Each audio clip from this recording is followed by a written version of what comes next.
And then I started kind of watching what was going on, and I saw the images, and I saw like the reports on. Let's see, I jumped on Reddit first, and I called up a couple friends that actually live in Cap Hill. My friend Michelle, and she's like, "Dude, get down here, man! There's free hot dogs. There's free donuts, dude." So I'm looking at Fox News, I'm looking at CNN, I'm looking at Reddit, and it's just like people getting beat in the street and tear gas and, spray paint and blood and curb stomp this. And then I'm talking to, somebody on the phone, and they're just like, nah, man, like Voodoo Donuts is hooking it up, man. Like freaking Fire Cakes is like handing them out. Like there's, so it's just like, what is going on? So of course, I grabbed my little microphone and GoPro and hop on the bike and scoot down there and found out. Yeah, I find that just hilarious that they're handing out free donuts in the one place cops can't go. It's like awesome. It said like it's troll move 3000, It's freaking awesome. So I'm going to show you some videos. Hopefully we can capture the audio. The first one in particular is the worst audio quality. It gets much better as I go through here. But I'm also going to show you these in chronological order. Okay. I haven't edited these in any way. I'll kind of give you like an estimated length at the beginning. I'm not going to talk during it, but then afterwards we can kind of review and get your feelings on it. So without further ado, let me do a little screen share. And here is our first one. So this first video is me walking into the CHAZ from the north entrance.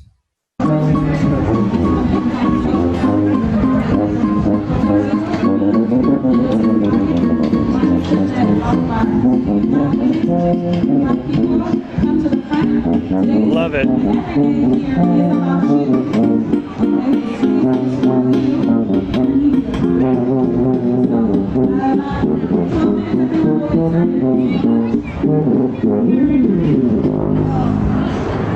Sir, I love it. Do you mind if I get a couple words? Where are we today? We are Capitol Hills. What brought you out today? I'm playing jazz. It's the music of life that they created. And that's my favorite music. Where should I be today? Right? Play Charlie Parker, John Coltrane, Dizzy Gillespie, Miles. That's my favorite musicians. So that's what I'm supporting. So you're here supporting the arts and what they've created and the culture that's been. Yeah. That's beautiful. Exactly. That's beautiful. What's your response to how things are being portrayed? I'm not so deep in politics. I'm just okay. All right. What's your general vibe? How do you feel today? How I feel today? It's safe here, definitely. It's all BS what you hear in the news. So it's cool here. Yeah.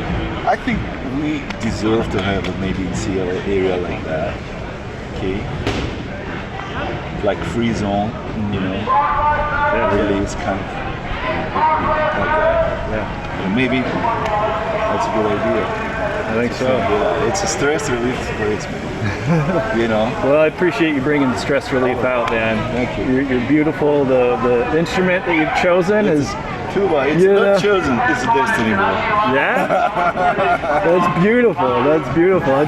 Did you march? I can't do that, if it's got the right guys, right band, like little kind of drummers and horns, like we can do stuff, Awesome. So. Well, I much appreciate you. Thank you very much for your time. Thank you. So, first thing I saw walking into the CHAZ is this dude playing jazz tuba. Say what you will, I've never seen jazz tuba before, but it kind of took my breath away. And what the guy said, I asked him, like, "Why are you here today?" And he said, "Jazz." And he's like sitting there with a tuba, like, Yeah.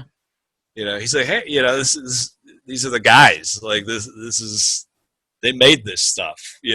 This is what I'm here to enjoy. This is what you're enjoying. Like, let's celebrate." So that was the first thing I saw when I came in there. So yeah, take that for how you will. I don't know what your thoughts were, but I thought that was fantastic intro. Yeah, I mean, it's interesting because he said something along the lines of, I think, we as a people deserve a free society. I think that's what he said. Free space, a free A zone. free space, yeah, Yeah. a free space. So, so with that though, like, I don't know, there's something about the arts that just defines a free space, and if music is an art form, there's nothing freer than jazz. You know what I mean? Like, there's nothing that bends the rules and um, allows you to reinterpret music, allows you to I don't know, just kind of venture off and do your own thing the way jazz does. Because a lot of times it's very airy, it's very loose, and the further you go into fusion, the more abstract things are going to get. And you know what, dude? As corny as it sounds, and I hate saying it because I just thought of this, the CHAZ is jazz. Like, I know it's gross, but stick with me. Think through with me on this one. It's exactly what you just said. Politically, economically, spiritually, Yeah. communitively, it's free form. It's taking what existed before and reapplying the rules and stirring things up and applying tempo and drag in weird places. And I don't know, man. Like, is it the source of change? Is it a place of contention? I don't know. It's just like a jazz concert. It's just as much in contention and difficult as live music is. Maybe, I don't know. Yeah, I kind of look at it as like, what was that bar that Hemingway and all those intellectual writers used to meet at in France in like the early 20s? What was that, the Ritz? Oh, man, I couldn't tell you, dude. I'm Well, not the guy to ask. well, it's kind of like in that same vein, right? Like, Yeah, when you yeah, yeah. have these, like, when you have this, like, free space, this kind of like free Oh, yeah. culture, free share of ideas, it's going to automatically lure in creative people, Absolutely. because that's the kind of environment that allows them to thrive. And that's the kind of environment that the Capitol Hill is. It's like I was saying before. It's an entertainment kind of area. It's a lot of nightlife. There's a lot of you can be who you want to be down there. And nobody's going to question anything. Right, right. You ain't showing them anything they haven't seen. So Yeah, they've been around that block a few times or six. yeah, it's I don't know. So just be like, when I walked in and I saw that dude sitting there playing jazz tuba, I was just like, where's Fox News getting this stuff, man? I've been here for 35 seconds and this is all I've been seeing. So I kind of walked a little bit further. So I was on the north end of the block and I was kind of walking south. And so basically there's an intersection right in front of the Capitol Hill Police Precinct office, or whatever you want to call it, right there. The People Precinct now. And this intersection, like, I'm kind of walking south past it.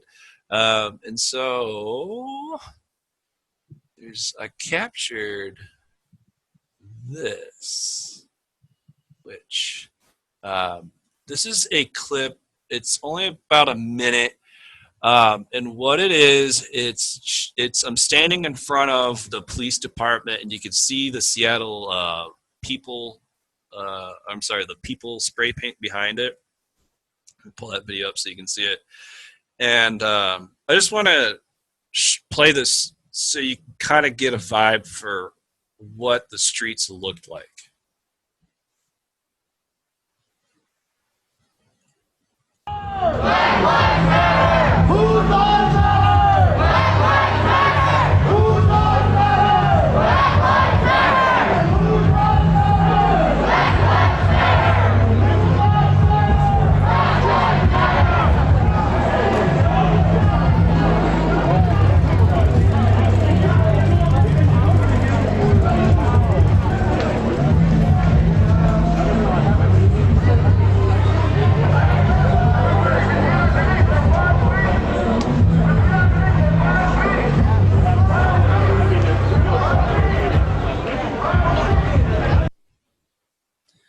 So, what are your thoughts there, Jim? What did you see? Well, right off the bat, I am going to give everybody their props for wearing masks because, like, just looking through this, chaotic space, right? Quote unquote. Everybody's still following social guidelines. Everyone's still like a good 6 feet apart, wearing masks, being conscientious of each other. Um, Honestly, I did not see, really anybody doing anything out of the ordinary. People are just going about their lives, which, kind of reinforces the idea that, deep down, the majority of people are good people. Absolutely. Every single person had a mask. Yeah. If you weren't engaging with somebody, if you weren't um, with your group, with whoever you came with, Mhm. you stayed away. It looks like a big crowd. It is, but at the same time, when people were moving past each other, they certainly made the effort as best Yeah, they could. absolutely. The other thing I thought was kind of interesting in there is in that video you see everyone moving from the right side of the screen to the left. They're going from the south end of the block to the north, and that's because basically there's two intersections that make up the CHAZ. One which is in front of the police precinct, the people precinct that we saw that the last video was at, and the other is about 200 yards down the road. And what you have are two speaker setups and like PAs. So down at one you have folks doing chants and crowd work, and then up at the other one where everyone was moving to, they actually have lecture series, and they have different authors and professors and just socialites up there giving literally lectures about racism and histories and so it was interesting because they have an organized program. That's as much organization as I saw. Right. Like all this discussion in literature and media that we're seeing of like guns and stuff being toted around. Again, didn't see any of that. Yeah, I mean, the one thing I will say that kind of gave them, I don't know, it kind of paints the movement better is that when the first night that the CHAZ was more or less up and going, they had public showings of documentaries. 13th, they've had a lot of different speakers come out, authors come out. They're using it as an opportunity not just to protest but to educate the community, which is Yes. very important. Yes, absolutely. Absolutely. And I would say above all, like that's what I've seen the most. That's the most organization is based around just the speeches and the opportunity that the people are there. So I want to let me jump into this other video. Now this next video, again, it's in the same place that I was filming before from all the people that were moving to the speech. Okay. And in front of me, I noticed this gal doing an illustration. So this is our discussion of her doing an illustration. Where are we at today? We're at the CHAZ, What is that? the Capitol Hill Autonomous Zone. What does that mean to you? It means it's a place where nobody's really in control. Certainly authorities not in control. And people who are here wanting to cause change are all getting together and doing what they feel is the right thing to do. What brought you here today? I live in this neighborhood, and my son, who's 17, has been protesting a lot. And also I'm an artist, and I do urban sketching, and I wanted to come.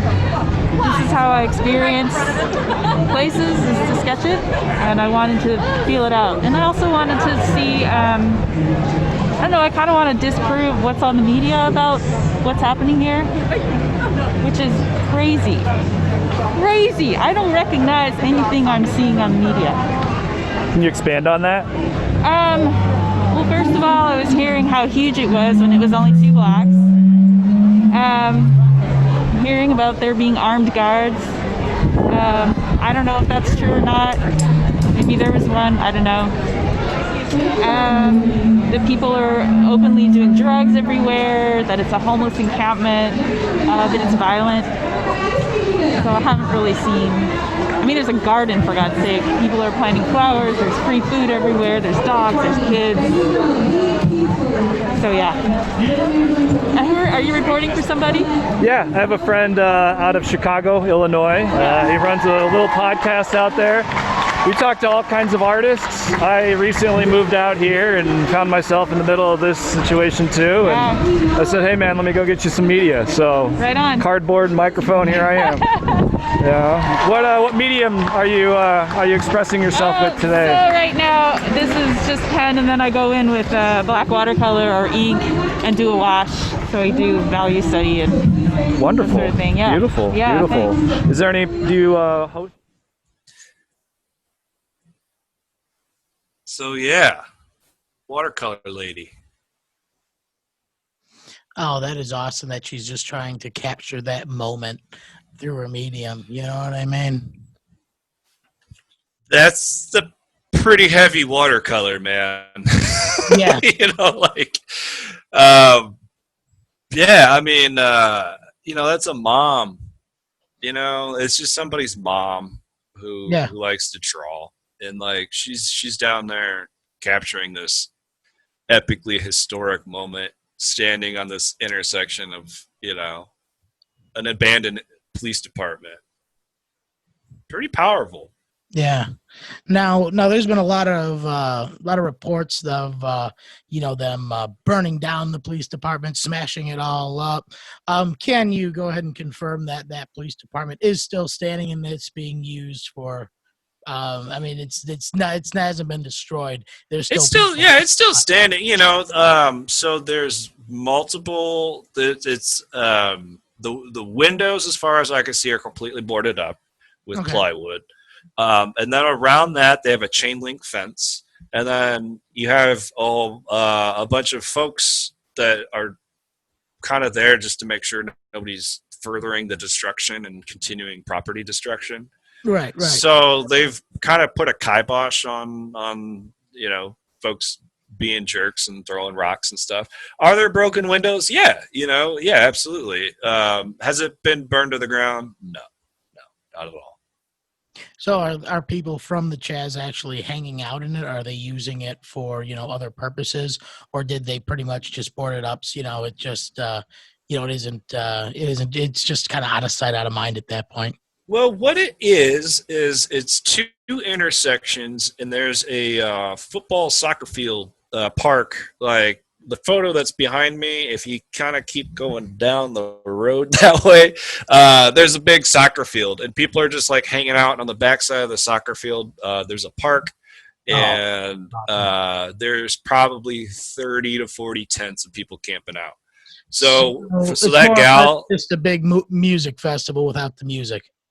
Bingo. That gal that said, you know, it's 6 blocks, it's actually 2. She's right. It's literally like, you know, the intersection where the PD's at, and then you go down the road. There's like a little soccer field, and that's it. So I don't know, man. It's crazy of how like much they've blown this thing up. You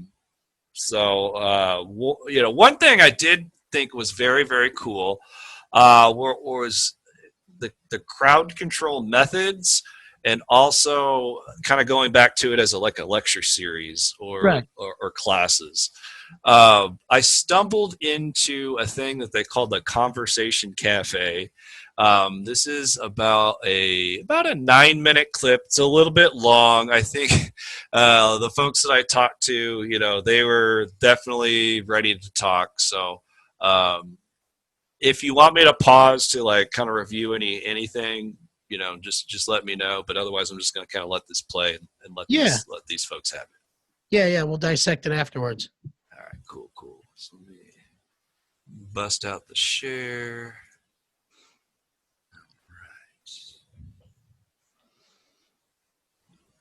And this is down in the Conversation Cafe. I'm sitting next to a gal, probably about 30. Across from us is a dude, maybe mid-30s, and we're sitting on 2 couches facing each other. Okay. All I ask is that you speak up pretty loud and clear because we have masks on. So, where are we today? We're in Capitol Hill, occupied protest. Okay, what does that mean? That means that we are here protesting. We are not necessarily trying to create an autonomous zone. We are occupying a space in order to have a protest. What brought you out today? Black Lives Matter and dismantling white supremacy. Beautiful. And community, connection, art, dance, music, Can you education. tell me more about that? How's that being expressed today? As you can see when you look around, there's lots of art happening all over the place. We've got a dream board right behind me. People are creating their visions for the future. We've got a board across the street that is talking about what we've learned so far, what we still have to learn. You're sitting on a discussion couch right now where people can come and just share their feelings. Beautiful. I'm glad I stumbled into this. Discussion area over there. Awesome. This whole area is Oh, I see the words Conversation Cafe written on the furniture. Yeah, meant to be a space for like deeper conversations or political, philosophical. I tripped into the right zone. Yeah, you did. How about yourself? Where are we today? Today we are in Capitol Hill, standing in solidarity to our fellow citizens who for too long have been abused at the hand of the police, but just more generally in a systematic and systemic manner, in a historical manner that reverberates through the present. And so we are here to participate in this dismantling of the system. I personally I'm new to this space, at least to this part of it, and I'm glad and I'm proud to be here. That's awesome. Well, how has this affected you? How are you doing today? Well, I was standing in front of a wall in memoriam of Breonna Taylor, George Floyd, and so many others, and I couldn't help but to feel the emotion of this reality that we're living in this country that may not always be evident for somebody coming from a place of privilege as myself, but that is an intrinsic part of the place that we live in. And so being face to face with that, I think is something that brings up an emotion that I think can only be a first step towards a reckoning and a call to action. So that's why I'm here. Beautiful. Well, I appreciate your words and your time, and keep it curious. I'd like to speak a little bit to that question. Yeah, to the absolutely. last one. Go for it. Yeah, lots and lots of tears and anger and frustration, tension. There's a power struggle going on, essentially. This space, to me, is the first space that I've been able to relax my nervous system in and feel like real change is happening and there's like real hope. Something is missing to me when the chanting and the singing and the art and the community discussions aren't there, when it's just marches and rallies and protests. It gets the attention, and like the deeper message sometimes gets lost. Yeah. I mean, the chanting is good, and it's at the forefront of a vehicle to spread that message. No justice, no peace, Black Lives Matter, power to the people. All those chants that you hear that you can't hear on the news. When you're watching the mainstream media. I was in the woods when this very first erupted, and when I came in and was trying to get caught up on what was happening, it looks way different than it feels. It feels to me like home. There are a lot of Occupy people out here. There's a lot of Rainbow Gathering people out here. If you have a need when you enter this space, if you're cold, if you're hungry, if you're thirsty, you are provided for. There's no money being exchanged, well, except for the vendors that are kind of on the outskirts. You got it. Yeah. There's tons of food in the park that's just available. Yeah. You know, people that have abundance are sharing abundance. People that are in need are getting their needs met. So it feels really, really good. Really like actual community. Yeah. Right? Like absolutely. us white people, how we've learned how to like nuclear family style. You know, this is what village feels like to me. This is what real fucking connection and community is. Absolutely. All people are here. There were some elders speaking on the mic last night in the park. We're all here, like all ages, all walks of life. People that don't live here, people that live literally in this neighborhood a block away. You know, we've got people that have been in the civil rights movement for decades. We've got people that just started yesterday. You know, it's like that's what matters. We're all, That's awesome. Would you say this is a place of healing? Yeah. Yeah. I mean, just the presence of the art alone and the fact that there's no leader. Yeah. And that people can come and get their needs met. You know, that's the real, and that people are sitting down and talking to straight. We just met, like, you know. That's quick pan, B-roll. Yeah, absolutely. That's super exciting.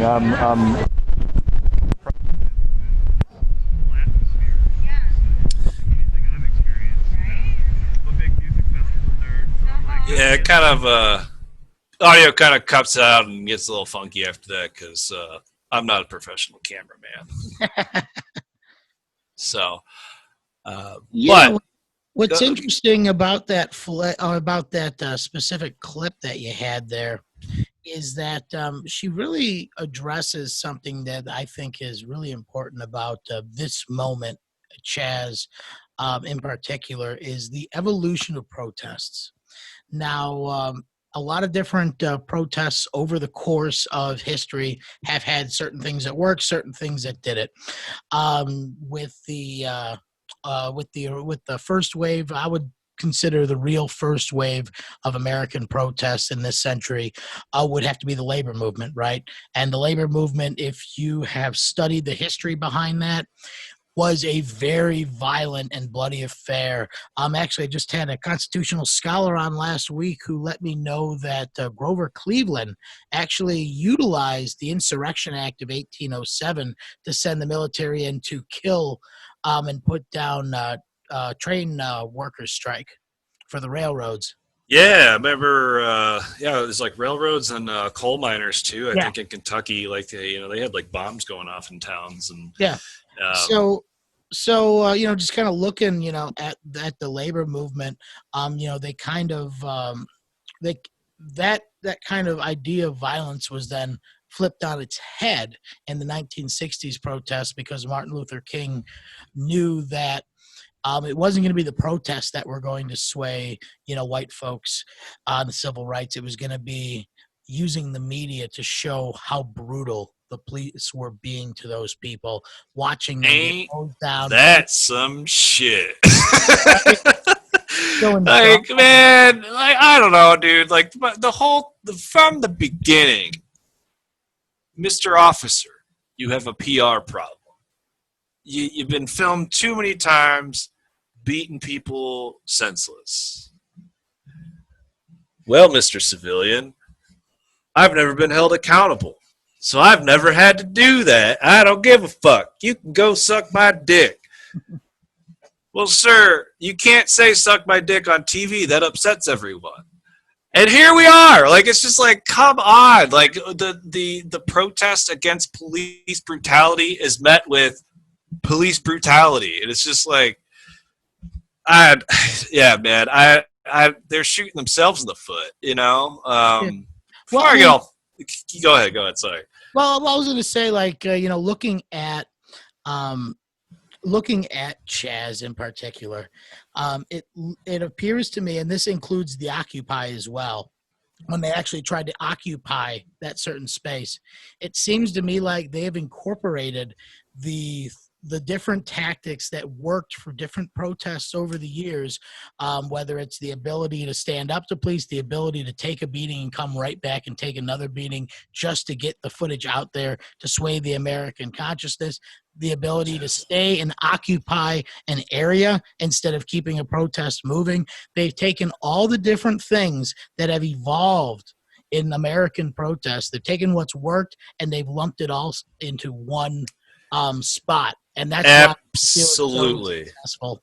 Absolutely. I spent all day looking for anyone in the inner circle, anyone in the leadership. You know, like I can talk to people. You know, I'm not shy. You know, I've been around the festy scene. I know how to talk to the people. You know, like so to me, like, yeah, well, I should say I talked to my friend Derek, who during the Occupy movement, he lived in Oakland, and he was pretty heavily involved in the dealings down in Oakland, and he told me, "You'll never talk to the leadership because they don't want to be talked to." That is a chink in the armor. As soon as if any leadership is identified Yeah. or comes forth as a leader, what's going to happen? Bad things will happen. Well, they just found 2 bodies of Black Lives Matter protests washed up in a river in Tennessee. So, I mean, folks are going missing and winding up dead who are, organizers for this thing. I mean, you look at the civil rights movement, how many black leaders were assassinated by law enforcement, Yeah. how many protesters disappeared off buses. I mean, it's not a new tactic. And as a Seattleite, man, I got to get on Facebook, and I'm watching this, American Patriots retake Seattle, groups that are like starting to form. It's like, okay, so you guys send a bunch of biker bougie boys down here to like free my city from people handing out free donuts. Like, what are you going to do? You're going to bring guns into my city because we're handing out free donuts like that, okay, good job. Like, again, that's just the media complex, like, perpetrating this silly story that keeps people fired up, and it's just like the Right. narrative is just completely wrong. It's just dead wrong.